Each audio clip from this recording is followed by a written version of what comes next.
I have just learned that my husband is the fifth prince of the current dynasty, and my grievances have been vindicated. I shall return to the capital shortly. Awaiting his arrival is his fiancée, the legitimate daughter of the duke's residence. Shitong. Only those who ascend to the status of royal consort are deemed worthy. Our marital standing holds no significance. Yor has waited for me for 2 years, and her willingness to grant you the title of a concubine is already a considerable concession. He urged me to pack my belongings, as he would take me back to the capital in a few days. I have no desire to go to the capital. He responded with impatience. Where else can you go without me? He is unaware that, apart from the capital, I possess other destinations. My father has sent me a pass. I can exit the borders to engage in trade, and from henceforth, the world is vast and free, allowing for a joyful parting. 1. I made my way home with a basket of steamed buns, just as Xie Jiuxiao was stepping out of the door. The once-faded green robe had been replaced with resplendent embroidered garments and a jade crown adorning his hair, exuding an indescribable air of pride and nobility. I had recently learned that he was the fifth prince of the current dynasty, his name cleared of all injustices, as the emperor had decreed his return to the capital. Awaiting him was his betrothed from the capital, a fact that had eluded my knowledge until now. Sangyu stood behind him, graceful and dignified, her eyes glistening with unshed tears. Xie Jiuxiao took a step forward, his voice cool and detached. Shitong. The one who ascends to the ranks of the royal consorts is the prince's wife. Our marital status holds no weight. Yor has waited for me for 2 years.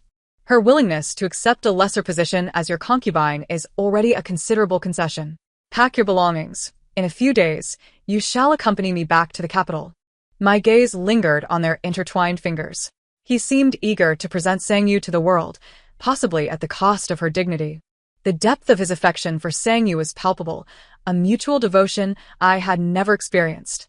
When he turned to me, the warmth in his eyes vanished, replaced by an icy coldness akin to the lingering frost of early spring. I remained silent for a long while before asking again, "Are we not husband and wife?" His eyes flickered momentarily, lips parting slightly, before he finally uttered 2 words, "Not counted." I nodded, albeit slowly, and inquired, "Is it possible for us to forego going to the capital?" He paused, a frown creasing his brow, his patience wearing thin as he replied, "Do not cause a scene. You are a merchant's daughter. Being a prince's concubine is already my greatest concession. Without me, where else could you go?" I lifted my head and spoke softly. "Very well." I then turned and busied myself. During the Ghost Festival this month, few ventured out, and the steamed buns were not selling well, leaving me with a surplus. I needed to save them for tomorrow's sale. I lowered my head, gathering my burden. No one witnessed the tears threatening to spill from my eyes. Xie Jiuxiao, nonchalant, remarked, "Do not bother with those buns. They are hardly worth your effort and need not be consumed again." I feigned ignorance and continued my task. Beneath my load lay a letter I had received from the post office today. It was from my father, who had established trade routes between Daliang and the western regions, inviting me to join him in commerce. Enclosed was also a pass. I was not without options. I could cross borders for trade, and from then on, the world would be vast and free, a parting filled with joy for both. 2 years prior, I had accompanied a caravan to the western Hunan to sell salt when I encountered Xie Jiuxiao. He was among the displaced, mingling with a group of refugees, stumbling along the path until he twisted his ankle and collapsed into a ditch. No one cared. In that ditch, he bore scars from past battles, his clothes tattered. Clutching my sleeve, he looked at me with hope. "Miss, please save me." After washing his face, I was taken aback. Xie Jiuxiao was indeed a handsome young man. Despite my many travels with my father, I had never seen anyone as striking as he. I stood stunned for a moment, my cheeks flushing. He told me he was from the capital, a scholar whose family had been implicated in a treasonous plot, leading to the confiscation of their estate and his descent into destitution. "Please, miss, save me, and I will repay your kindness." For him, I paused my journey in Shu, renting a courtyard to care for him. Neighbors remarked on his aloofness, suggesting he might not feel grateful. I merely smiled. One day, while I was out shopping, I casually brought him a folding fan. As he slowly unfolded it, his eyes sparkled, and he gently asked, "You are so kind to me." "I do not know how to repay you," I jokingly replied. "Then perhaps you should marry me." He responded, "Very well. before the spring festival. He brazenly set up a stall at the market to write couplets, earning a modest sum to craft a copper hairpin for me, a design of his own making. He said, lacking material possessions to offer as a betrothal gift, he could only present this hairpin, a token to bind my 3,000 strands of hair. I felt like I had found a treasure. I wrote to my father, informing him that I had found my ideal partner and would no longer travel with the caravan. Thus, I became a wife, blessed with a husband. 3.5 months ago, a young lady of noble birth arrived in town, the legitimate daughter of a duke from the capital, traveling south for health reasons. As the talk of the town, I could not help but bring her up at the dinner table. At that time, Xie Juxiao remained indifferent, uttering merely, "No talk during meals." He had always been sparing with words towards me. However, one evening, as dusk descended, I caught sight of the young lady weeping beneath the willows, and Xie Juxiao holding her in his embrace. A surge of heated blood rushed to my head.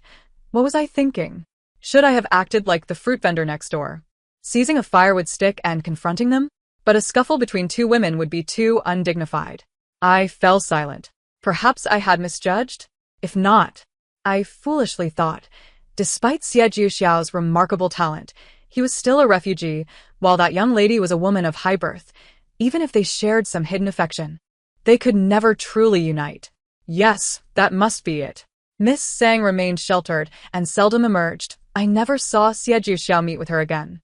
Until one day, on my birthday, I closed my stall early, eager to return home for the celebration.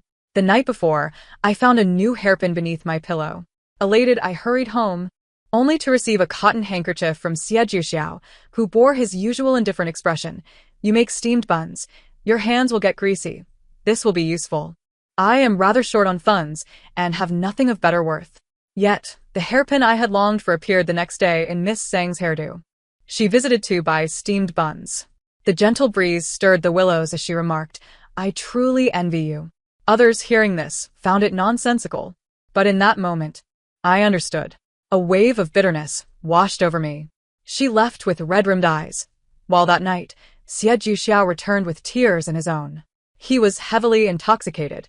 I rushed to support him, but he shrugged me off, sending me sprawling to the ground. Watching him stagger, he fumbled for a folding fan among the boxes. Mistaking the fan for me, he vented his pent-up resentment, fueled by alcohol. "Mu Shitong, you shamelessly demand repayment for your kindness, insisting I marry you. Had it not been for you, I would have preferred to die in that ditch rather than become this heartless, ungrateful hypocrite." The usually composed Xie Juxiao had tears shimmering in his eyes. "I have wronged her. I have hurt her. She should not have waited for me." His tone dripped with bitterness. It turned out, Miss Sang was his fiancée, who had waited in the capital for 2 long years. Their mutual affection was evident, yet I had unwittingly intruded upon their bond. Clutching the fan, he tore it violently, the sound of fabric ripping echoing in the stillness of the night. My heart shattered alongside it. I stood frozen, too stunned to make a sound. Afterward, Xie Juxiao sat alone in the courtyard, staring vacantly at the full moon, murmuring "Ewer" before succumbing to drunkenness and falling into a deep sleep. I stood beneath the eaves, tears streaming down my cheeks, unable to contain my sorrow any longer. The mountain breeze was chilling, seeping into my bones. Xie Juxiao, in his inebriation, would remember nothing. Yet, he glanced at the remnants of the fan he had shredded and, as if nothing had happened, quietly picked it up and returned it to the box. He asked me nothing, and I mentioned nothing. But we both understood that some things had irrevocably changed. For, half a month later, a group of solemn-faced guards appeared, their presence overwhelming as they surrounded my home. They had come to welcome the 5th prince back to the capital. At the forefront of the crowd stood Sang Yu, her eyes shimmering with tears. Yesterday, they could only meet in secret, fearful of tarnishing her reputation. Today, they could finally present themselves openly for all to see. Simply because Sang Yu is betrothed to Xie Juxiao, destined to become the future consort of the 5th prince. As for me, I am merely an unrecognized country wife, without matchmakers or formal engagement. After Xie Juxiao uttered his words, he turned and commanded a group of guards to erect 2 tents in the courtyard, one for himself and one for Sang Yu. He stated that he would need a few days to settle matters, after which we would return to the capital together. leaving Sangyu to await him here instead of returning to her duke's residence. From that day forth, Xiejio Xiao ceased to enter my quarters. And this suited me just fine. He remained unaware that I had penned a letter to my father. In 5 days, I would depart the city. And within half a month, I would rendezvous with him at the western gate. I set down my pen and tucked the letter into my sleeve. At that moment, Xiejio Xiao entered with a stern expression, followed timidly by Sangyu, whose complexion appeared somewhat pallid. Xiejio Xiao, visibly agitated, coldly inquired, "Did I not instruct you to cease making pancakes? You are aware of how greasy they are? Your feels nauseous just from the smell." Behind me lay the kitchen, where the stove radiated warmth, simmering a meat filling that wafted its savory aroma for miles. When I had rescued him, my first meal for him was pancakes. His eyes had sparkled as he declared it the most exquisite delicacy he had ever tasted. He had praised my culinary skills, lauding the way I managed both finances and household affairs with such deftness. He claimed he would never tire of it. I lingered for a moment, noticing Sangyu's complexion pale further as she pressed a handkerchief to her mouth, repeatedly retching. Xiejio Xiao, both concerned and infuriated, commanded, "Extinguish the stove immediately." His tone was cold and resolute. I resisted, wishing to sell pancakes for a few more days to gather additional travel funds. The northern frontier is quite distant. My face remained expressionless as I replied firmly, "This is my home. If she does not reside here, she will not be bothered by it." Sangyu's delicate brows furrowed, and her eyes turned slightly red as she timidly tugged at his sleeve. "Fifth brother, please do not make things difficult for Miss Mu. It is my fault. Although I have been in Shu for some time, my constitution is weak. I must be unaccustomed to the climate. I shall return to the other residence and await you." Xiejio Zhao's expression darkened further. "She has no right to drive you away. This is but a trivial matter. Can I not protect you from it?" Sangyu's gaze flickered, and she lowered her head in bashfulness, her face flushed from his understated defense. I clenched the letter hidden in my sleeve. In the sweltering heat of July, I felt an inexplicable chill. She was gentle and kind, while I appeared to be the villainous, aggressive one, attempting to expel the lady of the house. It was only a few days, after all. A slight loss of silver mattered little. At worst, I could sell this house and never return to Shu again. I remained silent, acquiescing, and crossed the threshold. "Where are you going?" As I brushed past, Xiejio Xiao blocked my path. I looked up and replied softly, "To deliver a letter to my father." "Is that not permissible?" He released my arm, seemingly uninterested in the contents of my letter. He presumed I was informing my father that I was merely a favored concubine of a prince, enjoying wealth and luxury. The letter was sent off effortlessly. Upon my return, the aroma of pancakes had long dissipated. The chickens and ducks in the backyard were joyfully devouring a large basket of them. Meanwhile, the stove was occupied with Sangyu's medicinal dishes. I busied myself alone with my belongings, cotton garments, cloaks, and boots, a hodgepodge of items. Just as I picked up a cerulean robe, torn between decisions, Xiejio Xiao entered. He frowned. "There is no need for such shabby items in the prince's residence." I pressed my lips together and inquired, "What of this?" Xiejio Xiao glanced at the clothing in my hands with indifference. He had forgotten. During his exile, he had developed a lingering ailment, particularly sensitive to the cold. Last winter, the chill in Shu was so severe that even wearing cotton garments felt inadequate. I had trekked through the snow to procure 2 wolf pelts from a hunter, nearly losing feeling in my legs from the cold. After enduring several sleepless nights, I had crafted him a winter coat, intricately embroidered with 2 clusters of green bamboo at the cuffs. I had learned Shu embroidery solely for his sake. Xiejio Zhao's lips moved slightly, apart from disdain. His expression revealed nothing more. I smiled softly and set the garments aside. At that moment, Sangyu approached, her voice as melodious as a lark. "Fifth brother, look at this silk from Jiangnan. Could you help me choose a pleasing color? This fabric is light and soft, a rare find." Sangyu stepped gracefully forward. Her complexion now rosy, no longer bothered by the scent of pancakes, standing beside Xiejio Xiao like a delicate flower. Upon noticing my pallor, she hesitated, her voice quavering. "Fifth brother, am I interrupting?" After glancing at the garments spread across the table, she explained, "Miss Mu may not be aware, but there are strict regulations regarding royal attire. Not just any clothing can be worn. Wearing these would likely invite ridicule and tarnish fifth brother's reputation. Her gaze flickered, and I turned my eyes to the window, where the green willows and slanting sunlight rendered the two of them a perfect match, both exuding an air of nobility. Xie Shao remarked, "You are a country girl and unaware of court customs. In the future, let Yuer instruct you." I forced a bitter smile and replied softly, "I understand." Sang Yu smiled kindly at me, her demeanor gentle and considerate. "My brother entrusted this matter to me. I shall ensure it is done well." Xie Zhao's voice was filled with affection. "Then I shall trouble you." After they departed, I rummaged through Xie Zhao's belongings, his personal effects, and writing materials, organizing everything before packing them into a trunk. If he no longer desired them, so be it. I could sell them for some travel funds. "Could you kindly convey to the prince whether he still wishes to keep these items?" I unfurled the contents of the cloth bag. As a prince, Xie Shao was bound by numerous protocols, and I had to announce my presence before seeing him. The guard lazily cast a glance and entered Xie Zhao's tent, returning within the time it took to brew tea. He stated, "The fifth prince says he no longer wants the items. You may dispose of them as you wish." I nodded slightly. He didn't even glance my way. Without hesitation, I harnessed the donkey cart and sold everything to the pawnshop within half a day. I then purchased a new assortment of items, large and small. When I returned home, I was laden with winter garments, furs, and saddles. Yet no one showed interest in questioning me. The guards and maidservants averted their gazes. Only as I walked away did I catch snippets of disdainful remarks. Opportunities to ascend from humble beginnings to wealth are few, suddenly becoming affluent.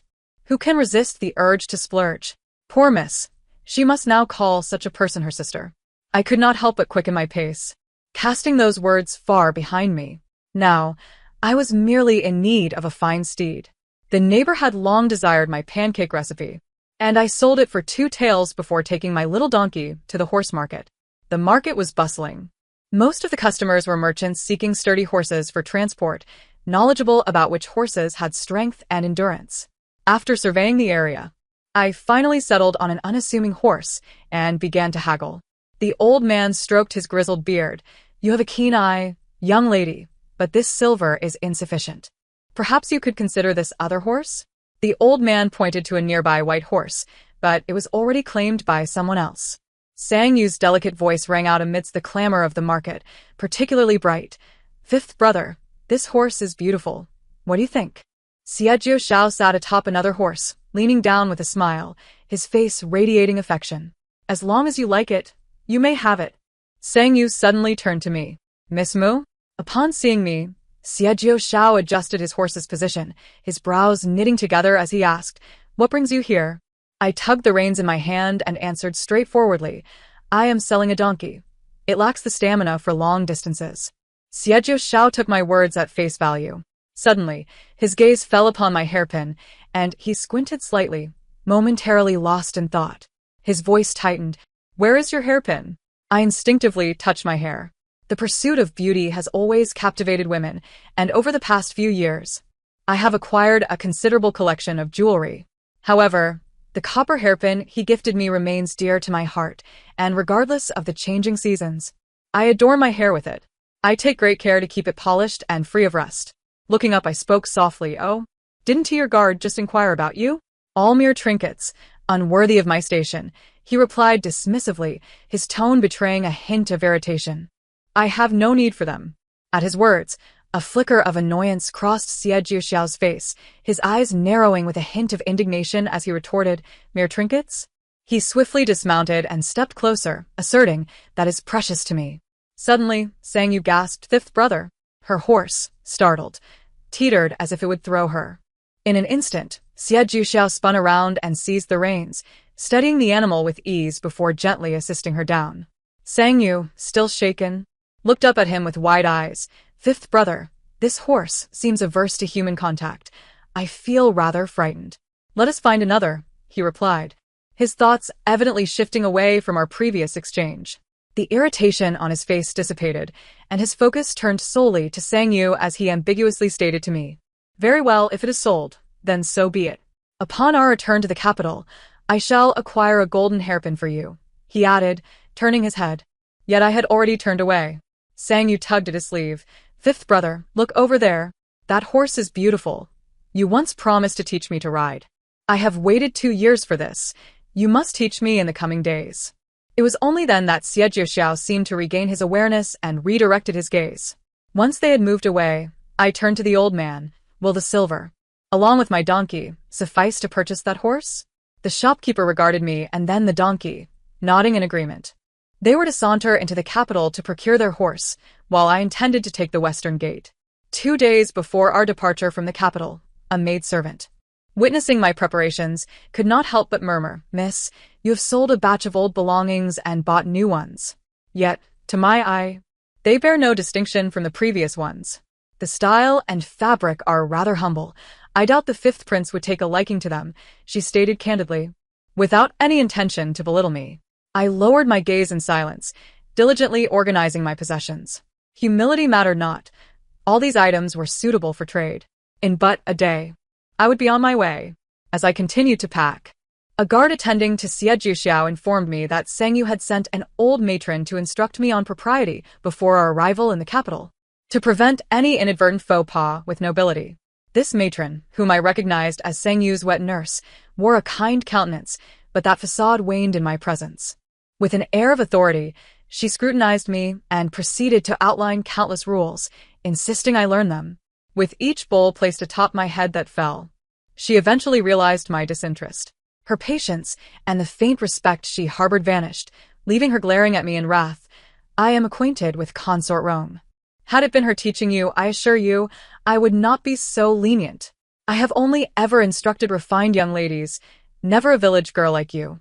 You are the fifth prince's concubine. Any grievances must be endured. Endure? I had tolerated Xie Jiuxiao's indifference for 2 long years, and his demotion of my status to that of a concubine. Why should I bear such burdens? I replied coolly, I have yet to enter the estate. Thus I am not yet his concubine. These rules can be learned later. Whether I shall be present at that time is uncertain. My retort left the matron speechless, seething with indignation.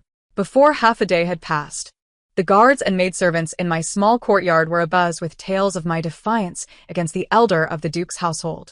I remained steadfast, until Xie Jiuxiao stormed in. His countenance darkened, and he barked, "Mu Shitong, can you not comprehend? Do not add to my troubles." I held my head high, puzzled by his words, my expression one of bewilderment. I had complied with his every wish these past few days. What further discontent could he possess? Sangyu peeked from behind him, her eyes glistening like newly fallen rain. "Miss Mu, Gui Ma is my wet nurse. She has served in the duke's household for many years, and it is she who taught me etiquette. I merely wish for you to leave a favorable impression before the lady. I do not intend to make things difficult for you."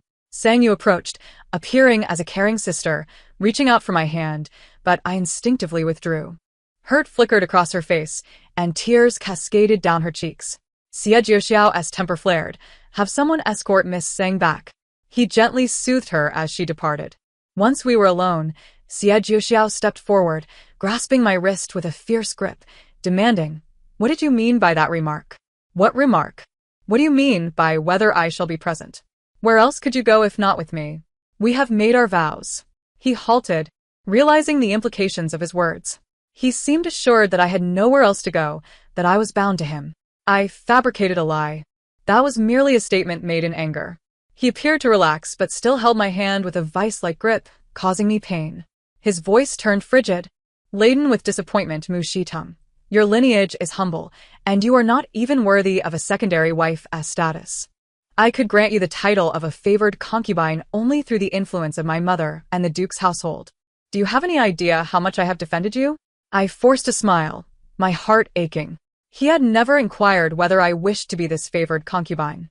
He released me, straightened his sleeves, his eyes devoid of warmth. "You must obey. Once I marry you or upon our return to the capital, I shall welcome you into the household. Do not cause trouble, otherwise you will lose even the title of favored concubine and be relegated to mere concubine status."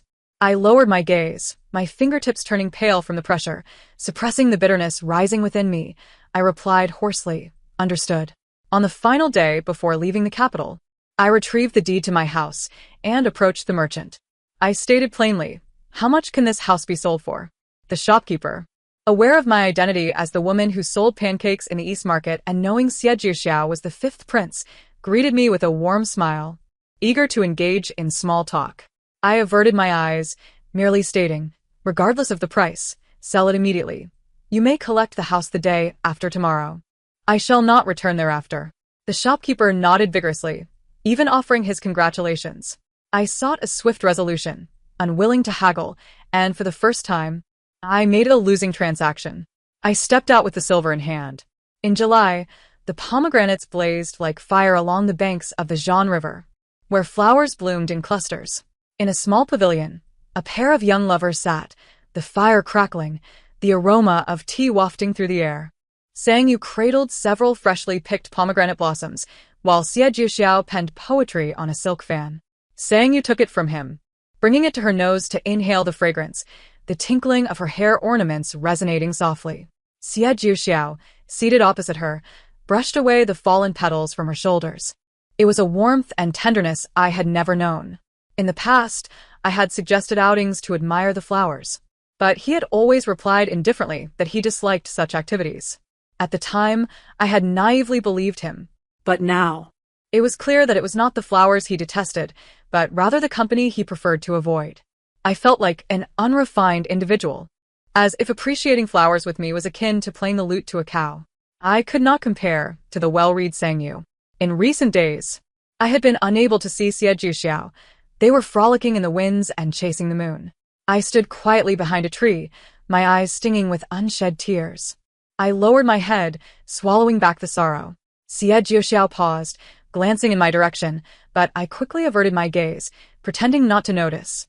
The crowd bustled around me. I was but a face in the throng, insignificant. Fifth brother? Sang Yu called out sweetly. Xie Jiuxiao feigned ignorance of my presence. The day of our departure dawned with splendid weather, perfectly coinciding with a lively temple fair. The atmosphere was vibrant and bustling. Yet this lively scene bears no relevance to me. I, accompanied only by a young maid, methodically loaded the carriage with my belongings. Box after box, item after item. The carriage brimmed with goods, leaving scarcely any room to sit. The little maid murmured her complaints about my excessive baggage, lamenting her misfortune of enduring this toil under the sweltering July sun. You may return to Miss Sang's side. I am not accustomed to being attended by others. After dismissing the maid, Xie Jiuxiao made an appearance. He stood beside the carriage, casting a glance at my overstuffed vehicle, his brow furrowed, and coldly inquired, was this intentional? I pursed my lips and refrained from replying, for I knew he had more to say. Do not forget, you are merely a concubine. You cannot travel with me, and you are. Do not fuss.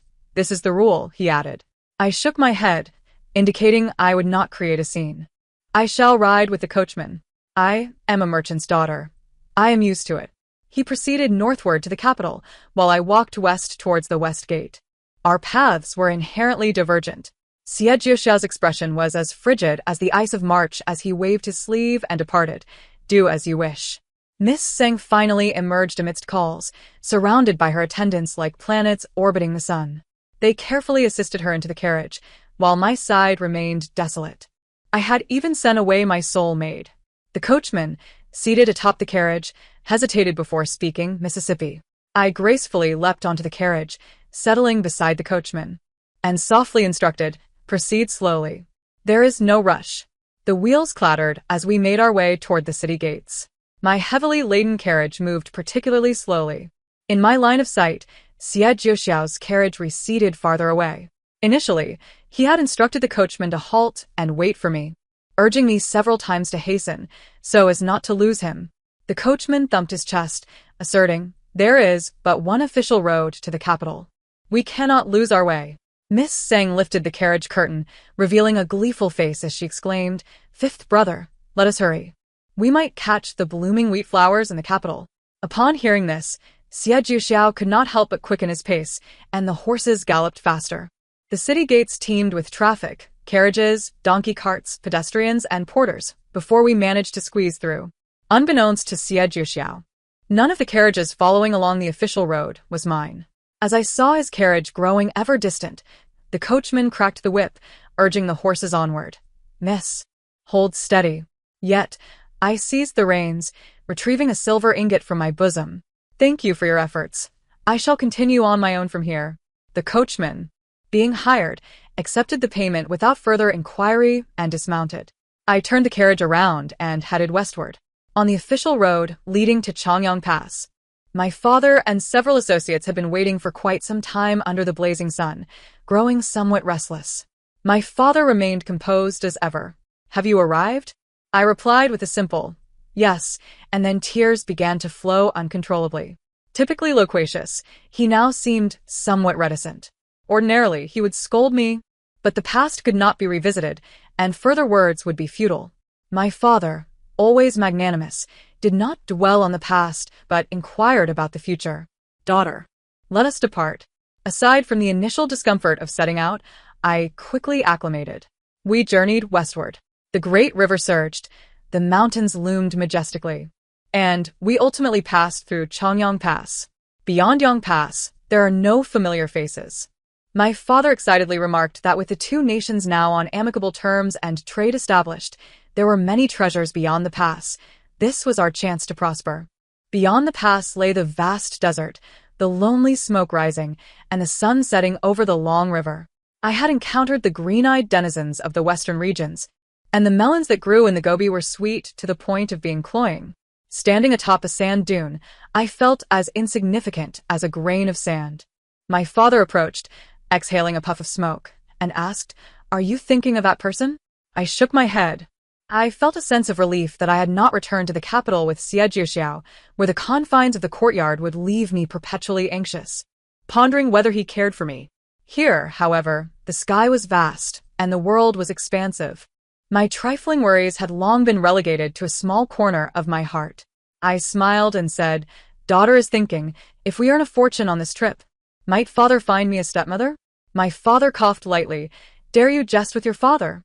Yet he mused that finding me a husband could indeed be considered. On the first day of our journey to the capital, the night was aglow with flickering lights. Xie Jiuxiao stood at the entrance of the inn, assisting Miss Sang down from the carriage.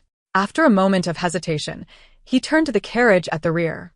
In recent days, he had been cold toward Mu Shitong, his words somewhat harsh. She was perceptive. Perhaps she was still miffed at him. Yet he did not wish for it to be this way.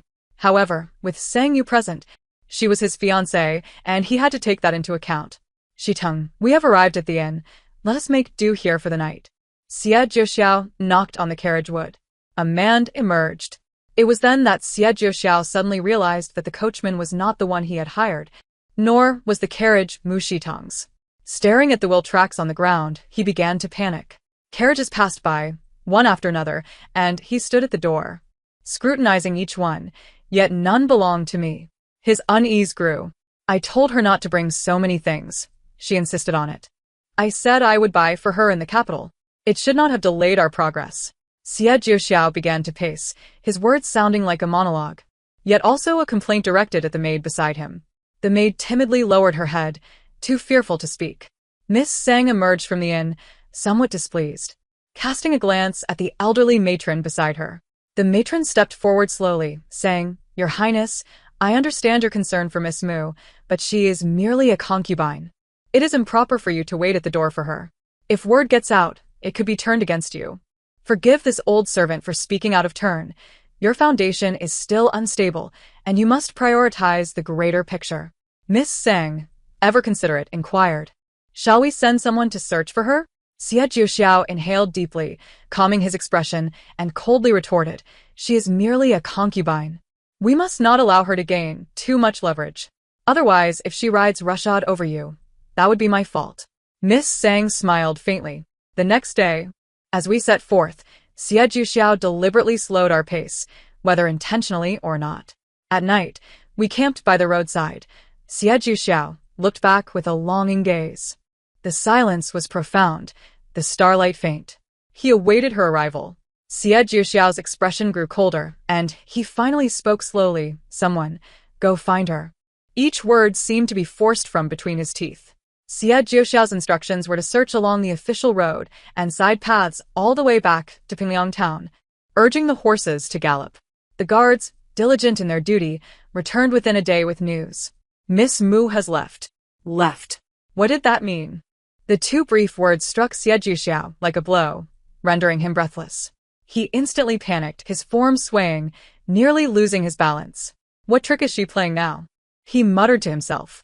Fixing his gaze on the guard, he gripped the hilt of his sword tightly, his fingers aching from the strain. The guard trembled as he presented a letter. It was one I had left for the coachman. If anyone came searching, they were to deliver the letter. If not, it could be burned or discarded as they saw fit. Xie Jiuxiao, with trembling hands, accepted the letter. He read it swiftly. The letter bore water stains, with sporadic droplets smudging it, making it somewhat unsightly, but not impeding comprehension. My words were few. It began with a line of poetry, as white as snow on the mountain, as bright as the moon in the clouds, having heard of your dual intentions. I come to make a clean break. I would not resort to flowery language. My name is not on the jade butterfly, since we cannot be considered a legitimate couple. I shall not accompany you to the capital. Had I known you had a fiancé years ago, I would never have entangled myself with you. From this day forth, with mountains high and rivers wide, let us lead our separate lives, each to our own marriages, with no relation to one another. A thin letter, containing but a few succinct sentences. Xie Jiuxiao meticulously read each word, an overwhelming sense of emptiness engulfing his heart. A slender twig seemed to pierce his very soul, invoking a profound and agonizing pain. In disbelief, he seized the reins from the attendant and mounted his steed. Sangyu stumbled down from the carriage, hastily pursuing him, blocking his path. Fifth brother, we cannot delay any longer. The edict proclaiming your elevation to king awaits in the capital. Moreover, we have the formal decree granting our marriage. She grasped a corner of Xie Jiuxiao's garment, her eyes shimmering with tears. Fifth brother, isn't it fortuitous that she has departed? Miss Mu wished to fulfill our union. Her eyes were red-rimmed as she slowly withdrew her grip. The white horse galloped forth, and Sangyu pursued for a few steps before falling heavily. Fifth brother. Her heart was shattered. Fifth brother, do not abandon me. Yet, Xie Jiuxiao heard nothing. A throng of attendants mounted their steeds and fervently gave chase. He rode through the moonlit night with reckless abandon, his hairpin dislodged, his garments torn by branches, yet he paid no heed. He had galloped 2 miles when he found his path obstructed by the Luo River. The river was perilous, forbidding passage across the bridge at night. Its waters roared with fury, tumultuous waves crashing. He gazed back at the long road he had traversed, gripping the reins tightly until his hands ached. Shitong. Mu Shitong was a traveling merchant, a wanderer without a fixed abode. She had departed, her whereabouts as vast as the world itself, and he knew not where to begin his search. Suddenly, rain began to fall, a gentle patter upon his face, mingling with his tears. That year, amidst the apricot blossoms and gentle rain, she had saved him from the mire. That year, when the crabapples bloomed after the Qingming rain, they had wed in a modest countryside courtyard. He had vowed, through life and death, we shall be together. This year, they parted, leaving an abyss of uncertainty. Even in life, such bonds could evoke profound heartache. The attendants caught up, and Sangyu, in tears, followed suit. The rain intensified, creating a cacophony yet also an eerie stillness.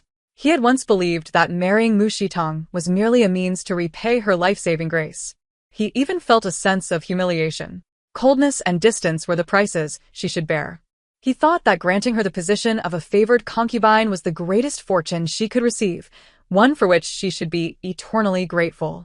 Only in this way could he alleviate a fraction of his guilt toward Sangyu. He deceived himself into believing he did not love Mu Shitong. Yet now, in her absence, he realized she had taken his heart with her. I accompanied my father to the western regions, to Lulan and to numerous other places. We traded silk and spices from the central plains, returning with cattle, sheep, furs, and precious stones. The border thrived and my father's trade expanded, making him the largest merchant at the frontier. That year, he secured a lucrative contract from the imperial merchants to supply furs and jewels to the royal family. Unwilling to trust the task to his employees, he took me along to oversee the delivery. This was my first visit to the capital, a place bustling with charm. We were received at the inn by the imperial merchants, overseen by the fifth prince, Xie Jiuxiao, who was now the king of Yen. This was our first meeting in 3 years. He stood before the merchant house, tall and elegant amidst the apricot blossoms and drizzling rain, still exuding an air of proud nobility, though his cheekbones were more pronounced, and he had become considerably thinner. His lips moved slightly, his eyes sparkling. Shitong, I have searched for you for so long. His voice was somewhat hoarse, imbued with a lingering affection. Yet, upon seeing him now, the flutter of youthful infatuation and apprehension had faded, leaving me in serene composure. I performed the customary greeting, Your Highness. Xie Jiuxiao swallowed hard. His expression pained. There is no need for such formality. He gazed at me, his eyes brimming with deep emotion. I did not marry Sangyu. She is merely a side consort. My rightful consort's position has always been reserved for you. Shitong, will you return home with me? He explained that during those years of decline, he was the most powerless among the princes. The concubine Rome was not his biological mother, and he could only rely on the influence of the Duke of Sang to establish his foothold in court. His eyes glistened with moisture. Shitong, you have always been in my heart. In the past, I was unable to see clearly and wronged you. I slightly turned my head, gazing into the vast azure sky. I replied with his own words, We lack a matchmaker and formal engagement. We are not husband and wife, as you have said. I am but a commoner, destined to be merely a concubine, as you stated. These words I had harbored for many years. With each recollection, resentment would resurface. Yet, as time passed, grievances dissipated. I felt neither sorrow nor joy. Xie Jiuxiao, when I suggested you marry me back then, it was merely a jest. Truthfully, had you claimed to have a fiancé, I would not have pressed you. Now, it is but a reversal of a wrong path. Xie Jiuxiao's face drained of color, as if something within him had shattered. His fingertips trembled as he staggered back a step, his gaze clouded and desolate, reminiscent of the bleak west wind. He uttered, I cannot believe it. Your arrival in the capital indicates that you still harbor feelings for me. I felt a chill, pulling my fur cloak closer, calmly stating, Merchants prioritize profit. There is no business that cannot be conducted. If it is business, I can discuss trade with you, but as a court official, it would be best to avoid too many private meetings. With that, I turned and returned to the inn, closing the door behind me. I picked up the account book, engrossed in its contents. Outside, all commotion paled in comparison to the importance of my records. This batch of furs sent to the palace was exceptionally valuable. The Empress Dowager expressed a particular fondness for them, instructing the imperial merchants to have me deliver the goods to the palace. In the imperial garden, the empresses and noble women gathered. Concubine Rome, Xie Jiuxiao's foster mother, was also present. Her countenance was pale and unremarkable, merely casting a fleeting glance in my direction, devoid of emotion. After years of palace intrigue, perhaps all her edges had been smoothed away. Sangyu stood beside Concubine Rome. As a side consort, she lacked the standing to sit alongside the concubine and instead stood to the side, awaiting her mother-in-law's beckoning. Her eyes were cast down, her demeanor forlorn, resembling a once vibrant flower now shrouded in dust. I felt the weight of various scrutinizing gazes upon me. It was no secret that Xie Jiuxiao had married during his exile in Shu, yet his wife had not returned with him to the capital. Originally the primary consort, Sangyu had been relegated to a side consort due to my presence. Some whispered of her jealousy and narrow-mindedness, unable to accept a concubine, while others deemed me a commoner with delusions of grandeur. Speculation abounded regarding Xie Jiuxiao's affections, whether deep or fickle. All were assessing me, yet a tacit understanding prevailed, with no one daring to broach the past. I remained oblivious to their prying gazes, walking directly to the empresses to present my wares, detailing their origins, quality, and unique features. As I spoke with fervor, I also shared tales of the western regions. The favored concubine, captivated by my stories of distant lands, approached and interrupted, asking, Tell me, I've heard that Lulan has singing sands. Have you seen it? What is it truly like? Does the sand really sing? How could a woman venture so far? What other places have you been? The favored concubine insisted on bestowing me a seat, which I politely declined. There were too many tales from beyond the borders. I smiled, recounting, The sand does not sing. Rather, the desert is filled with peculiar stones. When the wind rises, the wind and sand pass through these stones, producing sounds that vary with the seasons. The favored concubine listened, enraptured. The palace ladies, confined within the palace walls for a lifetime, were particularly intrigued by tales from outside. Even Concubine Rome, who usually remained aloof, drew closer to listen intently. Meanwhile, Sangyu continued to stand obediently to the side, feeling neglected. It was only when a palace attendant reminded us that the palace gates were about to close that everyone began to disperse. Throughout the encounter, Concubine Rome did not trouble me. As I was about to leave, she called me aside, casually remarking, "You are more fortunate than I. You have chosen the right path." Sangyu and I exited the palace simultaneously. She obstructed my path, her resentment palpable. "On what grounds do you claim that 2 mere words from you can bring joy to the Empress Mother, while no matter my actions, she remains displeased?" I smiled with a hint of resignation and replied, "I am a merchant, accustomed to greeting others with a smile. I say whatever pleases my guests. It is as simple as that. There is no ulterior motive." She bit her cheek, her eyes glistening with unshed tears, and bitterly exclaimed, "You left. Yet why did you return to provoke Xie Juxiao? It is all your fault. I am clearly his wife." Sangyu relentlessly voiced her grievances. Deeply aggrieved that I had leveraged kindness to compel Xie Juxiao to marry me, thus becoming a stumbling block and thorn between them.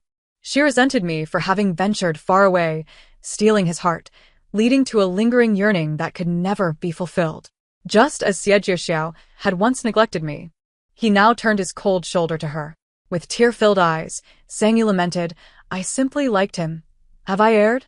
I gathered my sleeves, replying helplessly, "You are placing your blame on the wrong person. Your engagement was never truly severed. His silence back then was a deception directed at both you and me."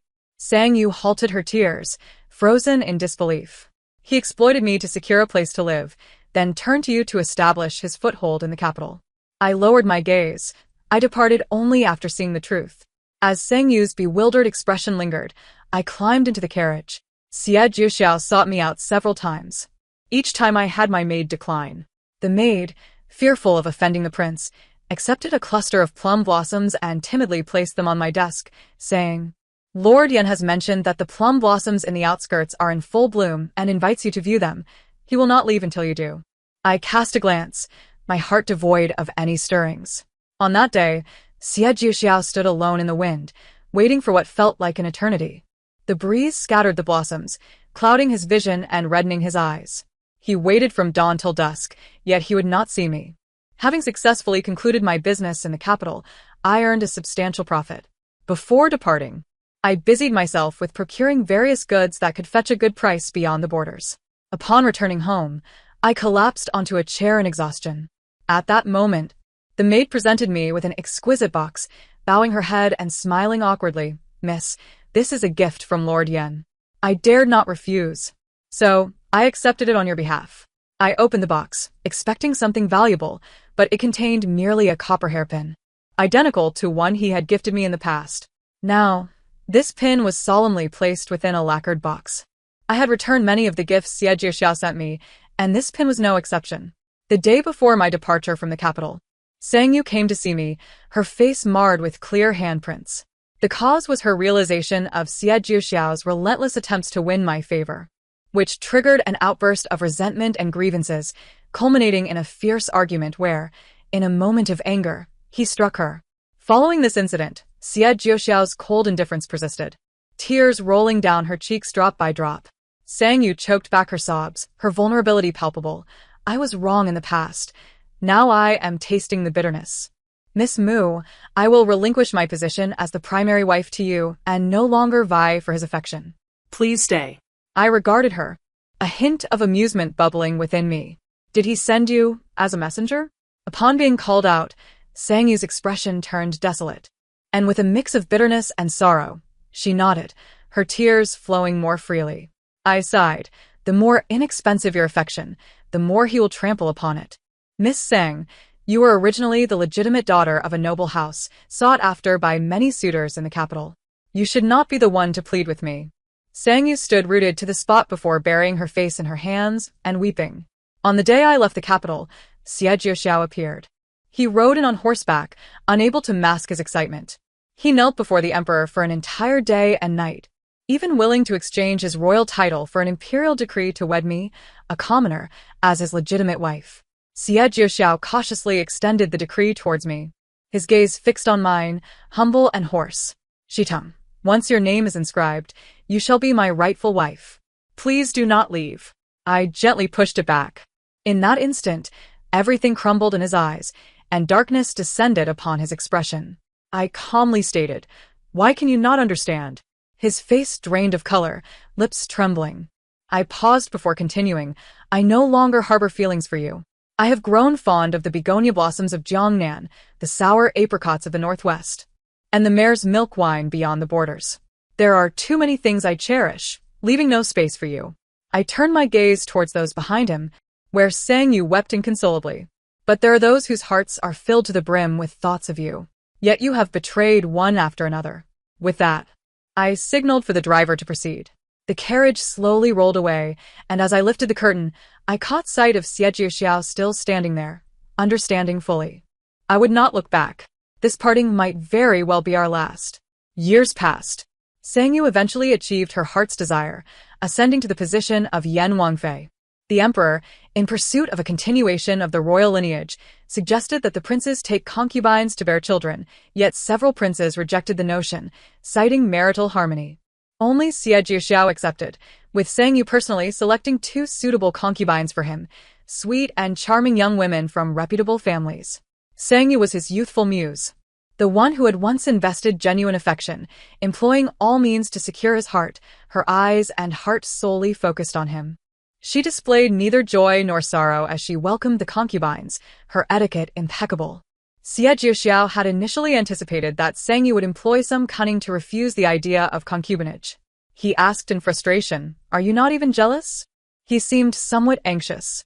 "If you express a desire for me not to take concubines, I will refuse the emperor's request." Sang Yu pondered with lowered eyes, then smiled softly. "That would only bring heartache. With the emperor's numerous offspring, to stand out and maintain the prestige of the Yan Wangfu, it was essential to appease those in power. In such matters, romantic affections seemed as ephemeral as clouds." Xie Jiuxiao suddenly realized that he was losing one thing after another. "Do you not love me anymore?" Many years later, I returned to the capital for business. Xie Jiuxiao no longer crossed my path. Instead, Sang Yu sought me out for a reunion. I carried home some pancakes, a gentle smile gracing my face, concealing a sense of calmness and ambition. Now, she was the emperor's most favored daughter-in-law, clever and poised, handling affairs with great prudence. She declared that she had found her own path. Men are often fickle, especially those of royal blood. She sought only to secure her position as the primary wife, grasping tightly to power, for that was something no one could take from her. Meanwhile, Xie Jiuxiao remained, at his core, a romantic young man, indecisive in governance and having accomplished little. Gradually, he was overshadowed by the other princes. When others spoke of Yan Wang, they would inevitably think of Yan Wangfei. I raised my teacup, taking a delicate sip, and we exchanged smiles. The end of the tale. Thank you for listening. And until we meet again in the next story.